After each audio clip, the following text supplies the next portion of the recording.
Greetings, friends and foes. Grab yourself a chair and please join James, Chris, Wes, and Lee on an adventure forged in the fires of creation.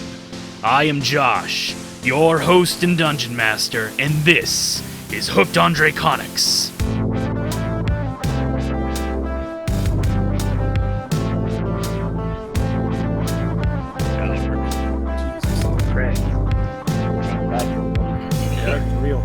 Craig's ready to go.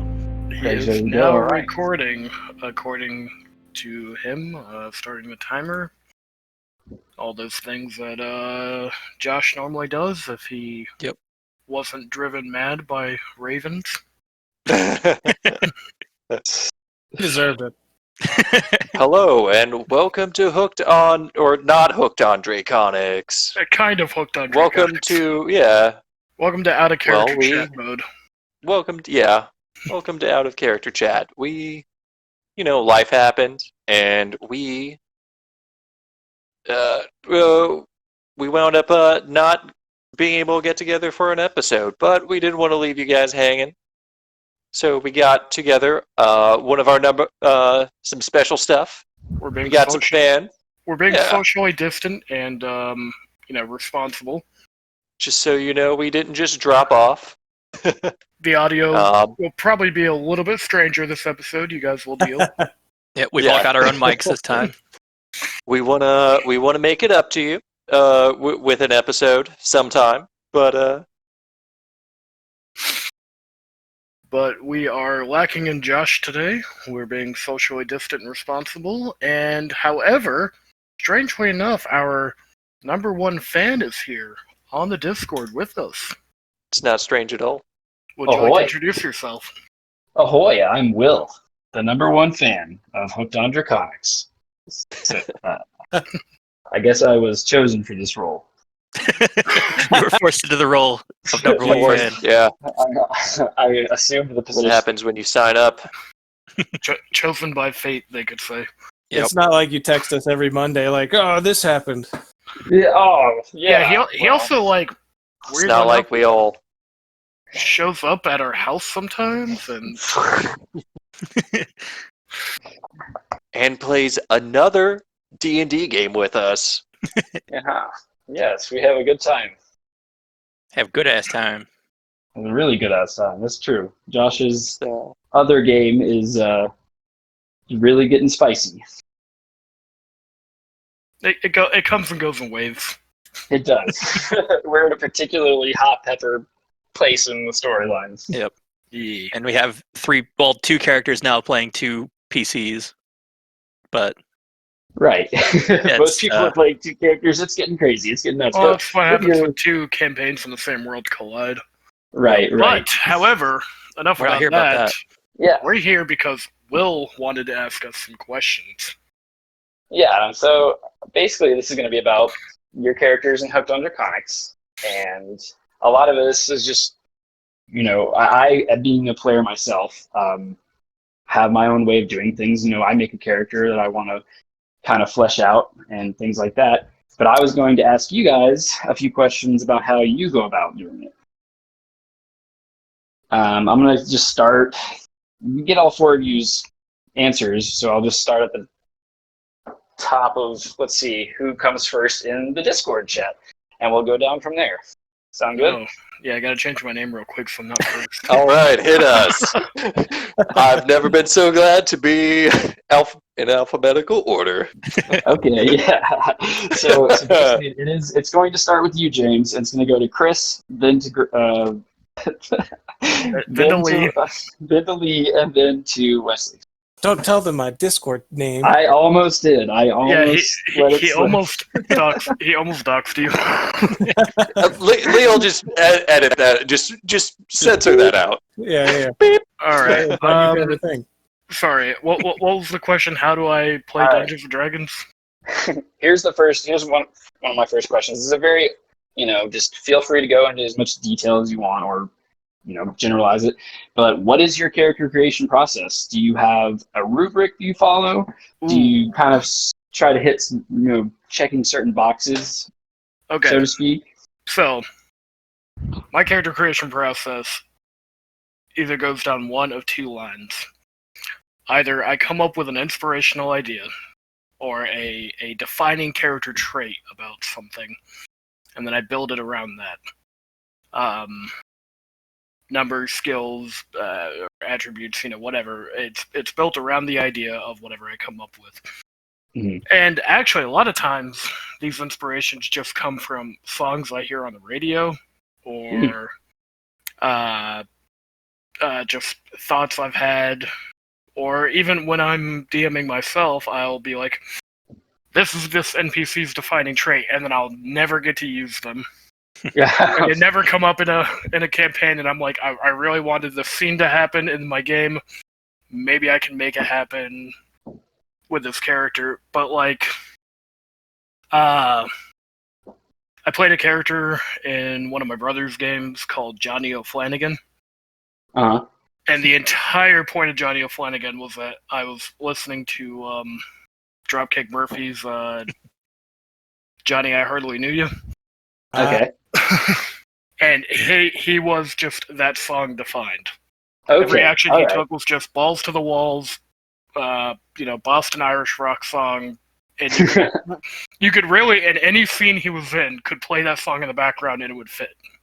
Okay, so I'm getting that you sort of like build a philosophy for your character, and then really just no matter what the kind of character they are, they could be a wizard, but if they've got like this fiery temper or something like that, they're Right. they're bound to get into altercations. More. Or I find an inspirational quote that I particularly like, and then fit a character to that. I see. Yeah. So, okay. Yeah, like right. for example, or to go off of that last example that you said, like like a fiery wizard. Like if I found an inspirational quote and or not even just like an inspiration, but like a good one from a video game or a book or something like that. Like a good basis for like a lawful evil pyromancer wizard is like Sephiroth from Final Fantasy VII. He says, "I will burn this world to the ground and rebuild it in its image from its ashes." You could make a great wizard off of that. Right. You're definitely the megalomaniac wizard. Right. Megalomaniac. Is there. the person who's got so much power at their disposal, they don't really follow any morals, because why? Oh, because everything's inferior to them. Why would they? Right. Yeah, exactly. Okay. Well, moving on to Chris, how do you go about it? I Character. have a couple ways that I do. I usually do like a bottom up design or a top down design. And by bottom up design, it's like, so you have like a rubric. Yeah, kind of. It's like, what class have I not played recently? And it's like I haven't played a barbarian in like 5 years.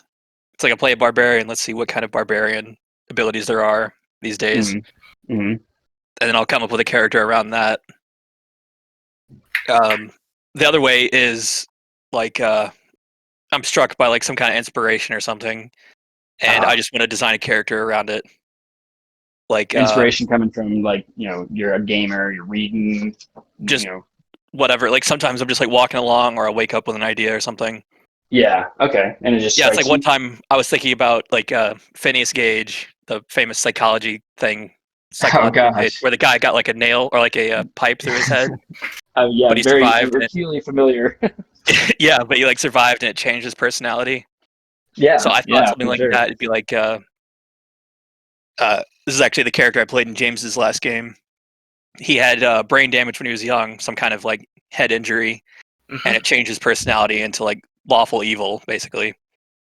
And then later on, something healed him, and he went back to being more like lawful good. Yeah, the one where I put all the backstories together.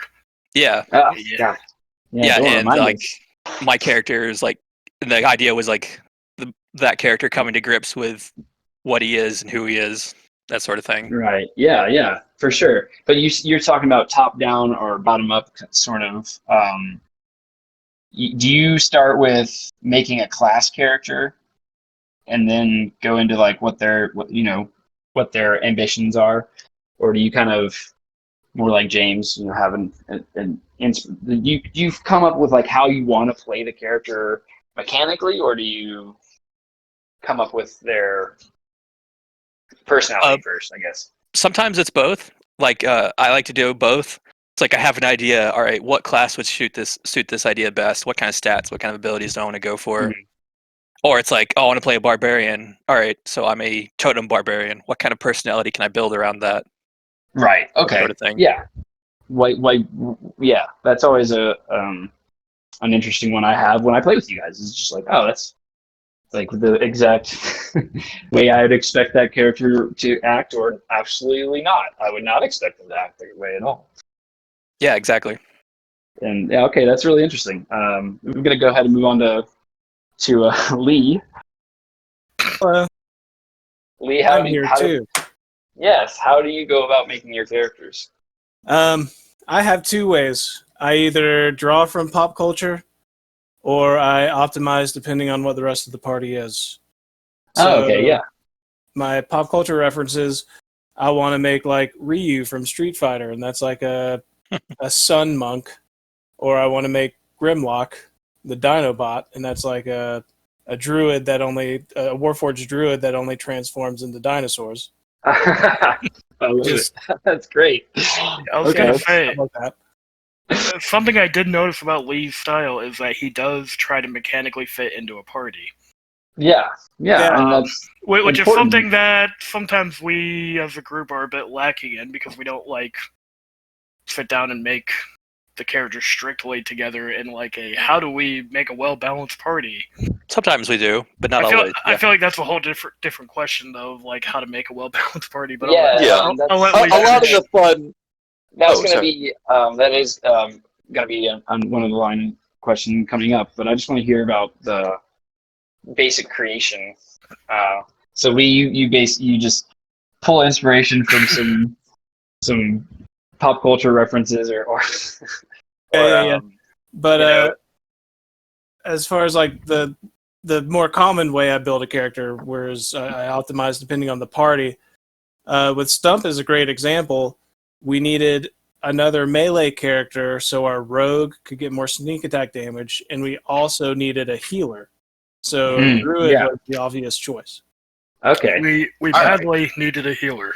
Yeah, we didn't really. Hey, this is definitely something in the past what that fun I've is, been a part of, where we did not plan for a healer. Yeah, like finagling. What fun is tabletop if you're not scrounging like for healing potions, just like crawling by a thread? Yeah, like finagling right. the medicine skill or whatever the hell it's called in 5th edition onto Talon at the last minute was kind of a trick. Yeah, really? A good necessity too. Yep. Well, okay. Yeah, that's how I do it. Moving on down the list. Hey, Cassius has healing. Yeah, 3 points. 1. Okay. Hey, all you need is 1 point. True. Sometimes. All right, moving on. Wesley, what is your thoughts when you go into character creation? So I don't want to reiterate too much on what everyone else has said, because that's very, similar. Yeah. But if it's how you do it, I want to say a lot of times I also, I take from different medias, inspirations, and just what classes I want to play, and like what kind of weird twist or sort of a weird sort of twist I could put on a character's backstory, or as the result, circumventing expections. Subverting. Yeah, and subverting. Thank you. Yes. But a lot of times I wind up with like multiple characters that I kind of want to play this. Oh, that's cool. This is cool. And like sometimes I try and like somehow combine 2 characters I kind of want to play into like, and try and like find a little bit of a middle ground, or how could I make these different concepts for these characters merge together? And sometimes I get a little too overcomplicated for myself, but like it all works out in play. Okay. All right. Well, that's a good answer. I like the subverting method. It does seem like, well, in that and to bring up James' last game that he ran, your characters do seem to have this like hidden potential. I've been seeing a theme there. But it's it's it's always interesting to see what is going to happen and how it's going to play out. Yeah, a lot of times I'm just I enjoy figuring out the direction of a character as I'm playing them. Essentially. Yeah. Okay. Very good. Bringing me to my next question, and a lot of you have already kind of gone into this. When you're role playing as your character, you create your character. They have their own ambitions and how they act and things like that, and they make decisions based on a lot of their own personality or however you've created them. Do you sort of stick to that just empirically? Do you just play that character no matter what? No reservations for just or thoughts as to how it affects the rest of the party or the DM, or do you kind of align your characters the way they act sometimes based on like, okay, we need to move this along, or this is gonna, if I act this way, it's going to completely derail what's happening here. All right, so yes and no. Okay. Just like in real life, a lot of the times when you're playing a character, they're going to grow in their own expectations and their own motivations and how they react to the world. Which is usually how I use it as a basis to get my character to move the story along. Okay. So I guess to clarify, it's when necessary. It can sometimes be better for everyone if you don't do that completely. Like, I mean, that also depends on the size of the group that you're playing with. Sticking truer to your character if they are going to be problematic is easier in a smaller game. Okay. Because then you're not as disruptive to a 6-person party or even a 4-person party. And smaller games like 2 or 3 players, 1 to 3 players, I should say. PCs, not players in total, but PCs are more character-focused stories anyway. True. So the story more revolves around the characters rather than the adventure. But with larger groups, say 3 to 6 players, it's more about the story and moving it along, and then you get to interject your character's personality into it rather than focusing on it. Okay. Yeah. Okay. I want to hear from everyone, and I want to touch back on that a little bit. But it might be answered. I don't know. Somebody else might answer the exact what I'm looking for here. Chris, do you sort of stick to your guns, so to speak, when playing a character, or do you sometimes see what's best for how moving the story along, or you know what I'm talking about?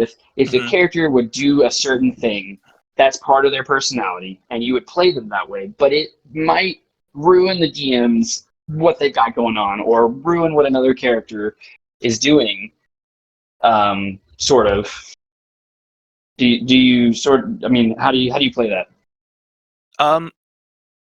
I sort of just go with whatever I think would be more fun or more entertaining, or like I often try to go with the character, but it can be difficult if you are playing like an asshole or something.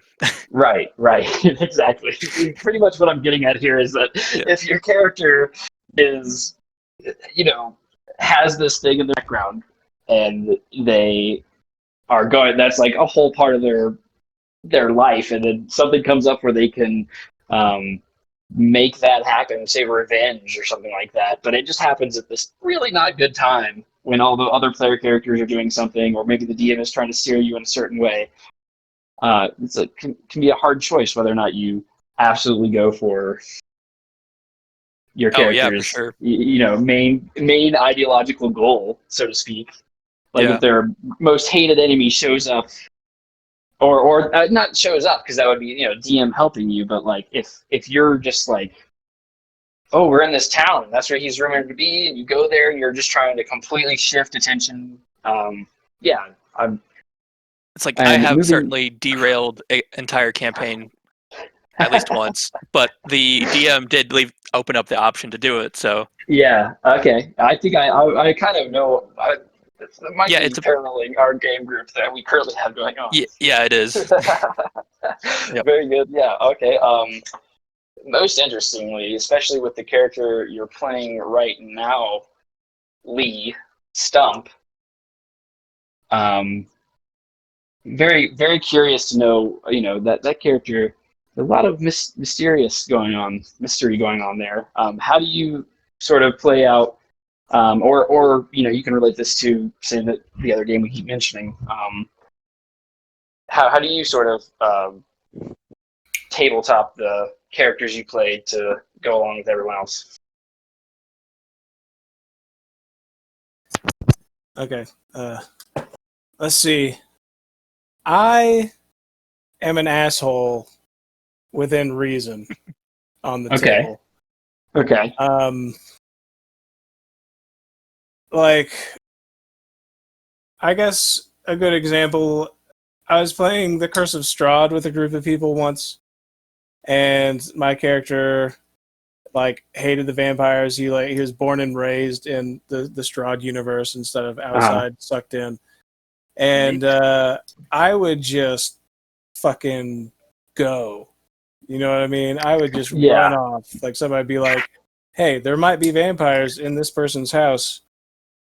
And the party would be like, well, it's nighttime. Let's just hang out till daytime, and then we'll go scope it out, try to kill them in the day. And I was just like, fuck it, I'm going.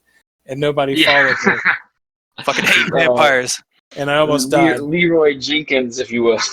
Yeah, I have since then learned that that's not the best tactic, and I've reserved myself. But if the opportunity comes up where my character would do something,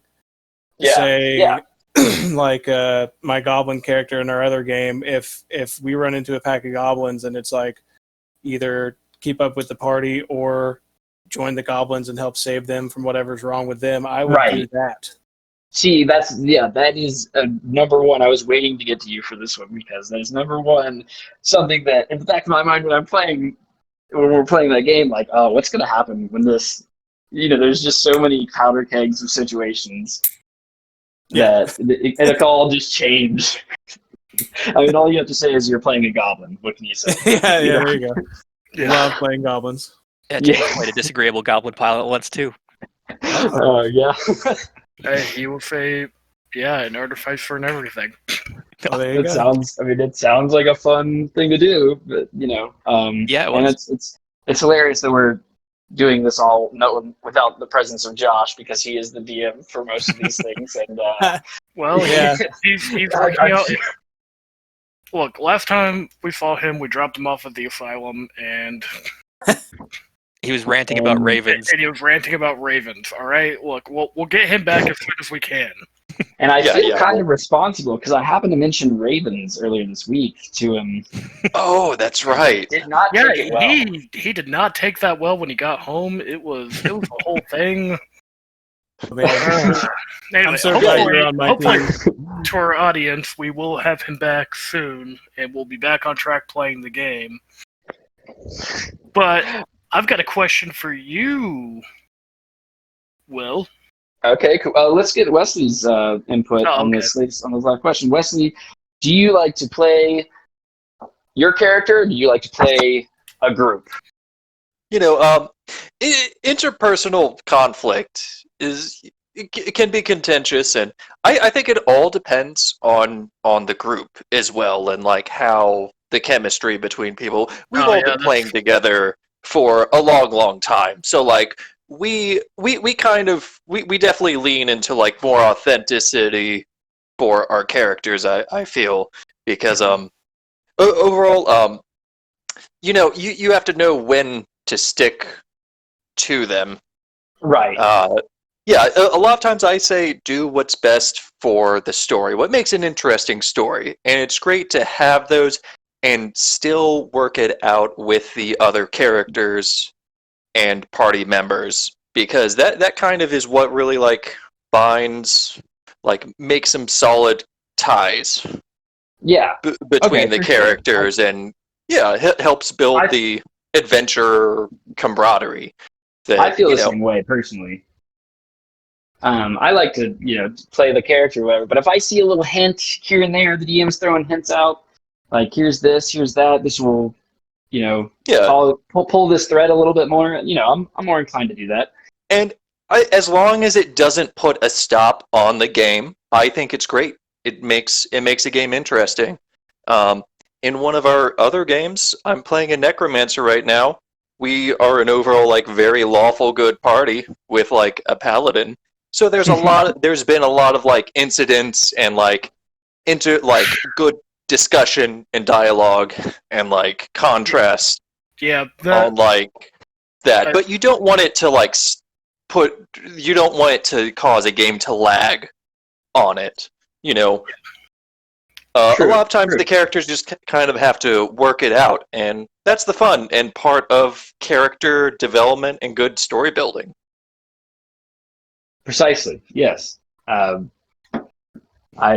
wholeheartedly agree with that, and I think that is overall pretty much what you can have your own little flair moments, but having the most fun for the other players and the DM is the overarching goal of playing D&D or any other tabletop game in the first place. Yeah, but if it's one of those things where like, oh, my character would murder another character, and like, I'm playing true to my character by like doing this. It is one of those things like, what's overall fun for the group? Not just like, is it fun for you tossing Molotov cocktails around? I mean, maybe that's. I would laugh at that being a bit myself, but again, it's just one of those things. Everything depends on your group. I mean, player versus player, that's like an interesting topic in Dungeons & Dragons. Obviously, it's very possible all the time and very likely to happen. And we've seen it in the past of our years of playing. But generally... For newer players, I would suggest, be careful with it. It's more fun to make friends and... Yeah, make sure it's something somebody would really do before you, fly off the handle about it. Precisely, yes. James, you said there was a question you had for me?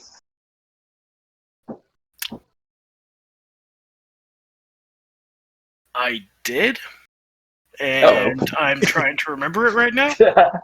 Oh, yeah. In the podcast so far, what has been your favorite moment? My favorite moment thus far has actually happened in the last episode, the latest episode that came out. Was it Josh breaking? Josh breaking was a big part of it. I mean, hilarity aside, I think that your characters are starting to come together and form, and it's great.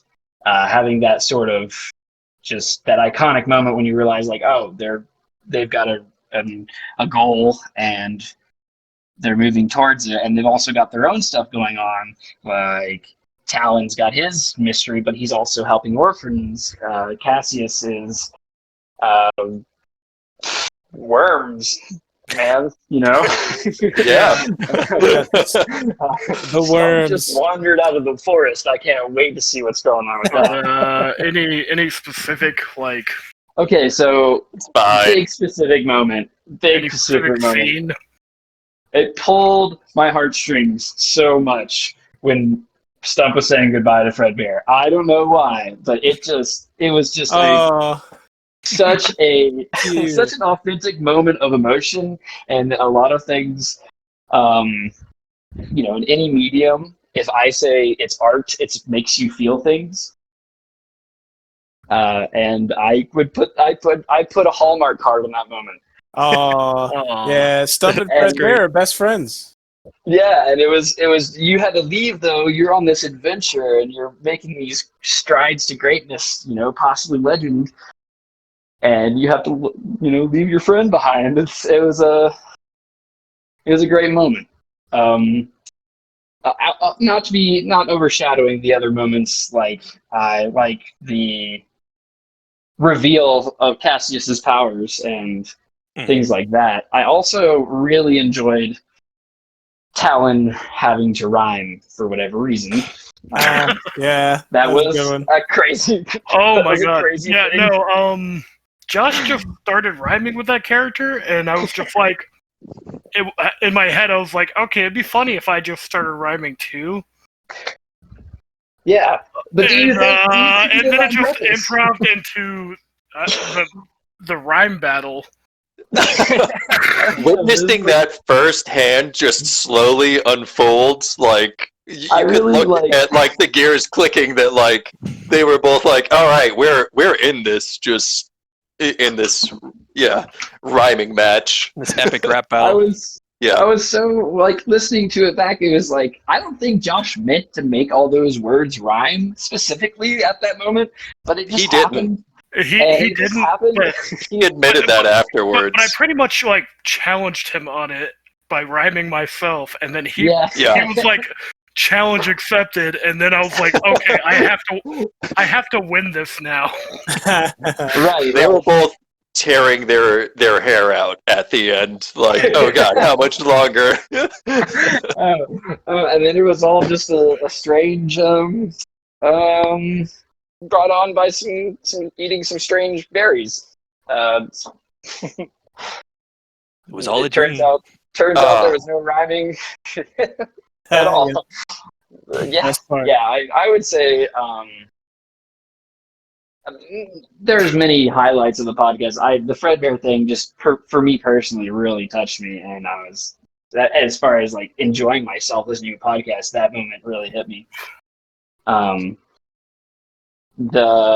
Anytime Josh is doing some crazy animal noises, obviously is enjoyable. He's so good at that. He's so good at like voice acting, like in general. Right. Yeah. He's got voices for days. Sometimes you can't even figure out which voices were which, but it's okay. It's the the pie eating contest with Sam. Damn! Oh my gosh, Sam was an absolute treasure. That was. Oh my gosh. Oh, I don't know if he was planning that or if he just. I don't know either, but that was by far, in my opinion, the funniest, just hands down, one of the greatest moments of the whole thing. Yeah. I cried twice in that episode. We're brought to absolute tears pretty regularly. Myself were actually like crying, laughing in the background, and having to be quiet. Yeah, I was too. The Farmer Prescott voice got me first of all. Yeah, we heard you in the background. And then after that, Sam's voice is just Sam's voice was impeccable impeccable timing too. Just a dark horse hurt so much.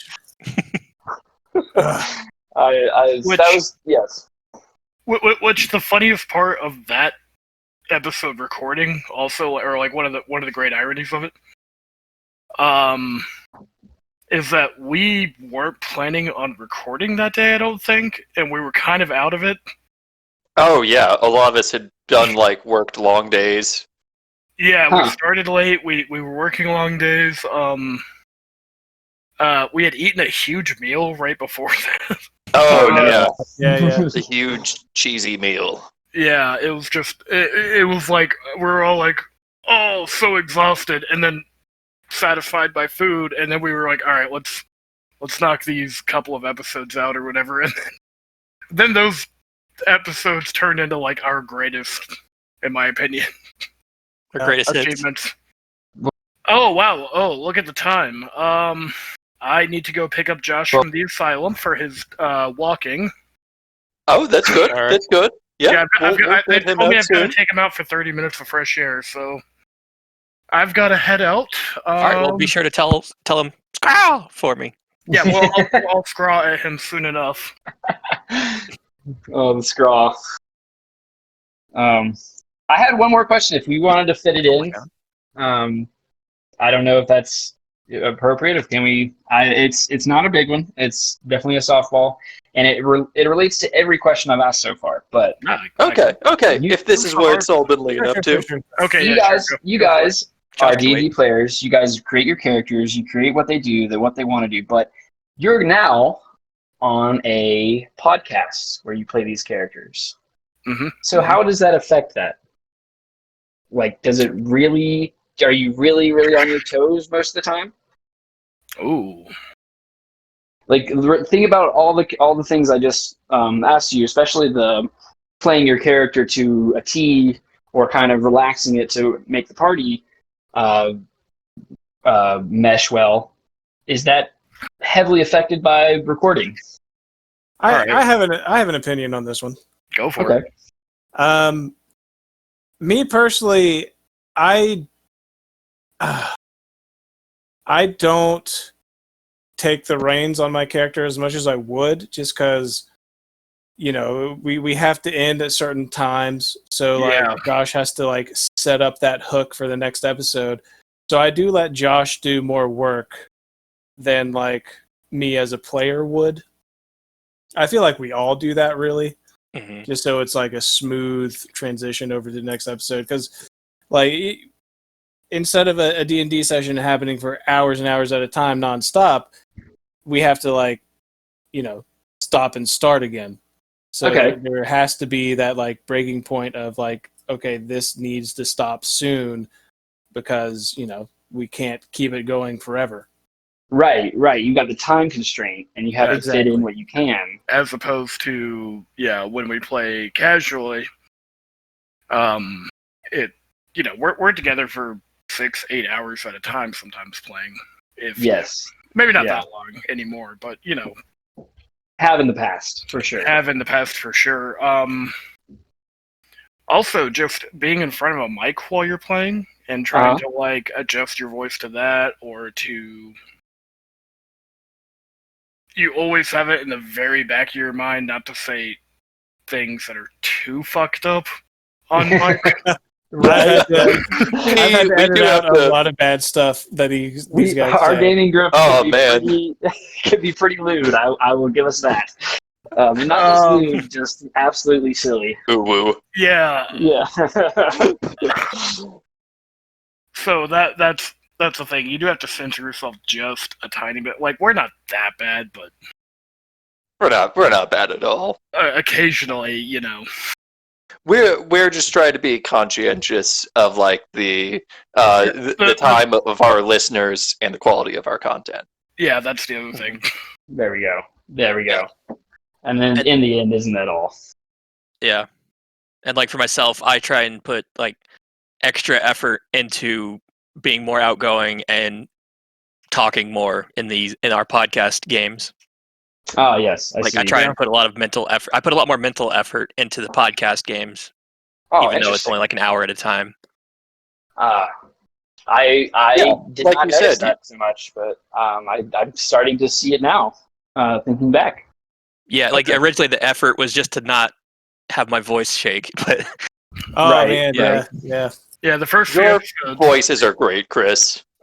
Yeah, I was gonna say our quality of playing in front of a mic is much different now than it was in the first few. Mhm. I feel like I've learned a fair amount from podcasting, even just for regular games. From our usual ones. That too. Yeah. And we might Just, do a different podcast someday, or a second season of Hooked on Draconics. A second season. Is that saying that there's an end in sight to an adventure? We have no clue. Yeah, we have no idea. Honestly, we ourselves Yeah. don't have any clue. We'd have to ask Josh, and he's too busy talking about birds right now. Yeah, he's bird brained. Speaking of which, I believe I need to go do that. And Wes, you had an outro you wanted to do. Yeah. Thank you all so much for listening. Be kind to your dungeon masters. Don't drive them too crazy. Oops. late for us. For real, appreciate your drive them dungeon masters out there. They're putting a lot of work and effort in to As the backup make an DM, enjoyable experience for everyone. as the backup DM to Josh, it is fun to have you drive us a little crazy. It keeps us on our toes. It is indeed. And Yeah. we'll be glad to have him back. I learned my lesson. Just don't get natural 20s. Like, I'm getting kind of justified. don't Alright. get natural successes. Oh, Thank you for listening. and one more thing. Don't forget, we're on YouTube. Okay, little plug. No, little Yes, YouTube we're- plug. Yeah, Josh never plugs it. Well, we'll plug everything next time. To watch to the Hooked on end. Draconics. There's a little extra stuff at the end. Alright. Well, thanks guys for having me. I was glad to join in on this little chat. Thanks for joining us, thanks, Will, Will. and thanks for being one of our Yeah. biggest fans. Number one fan. Always. That's all of them. Number one. Number one fan, always. And always, and always, and always. I'll get you that shirt. Intro, outro, and sound engineering performed by Lee Nesbitt. You can find more of his work at undercoverbeard.bandcamp.com. Background music is provided by Epidemic Sound, and the artwork is provided by Alex. And we'd like to give a very special thank you to our listeners. Yeah, that means you. Especially you. You're very special. And don't you ever let anyone else tell you otherwise.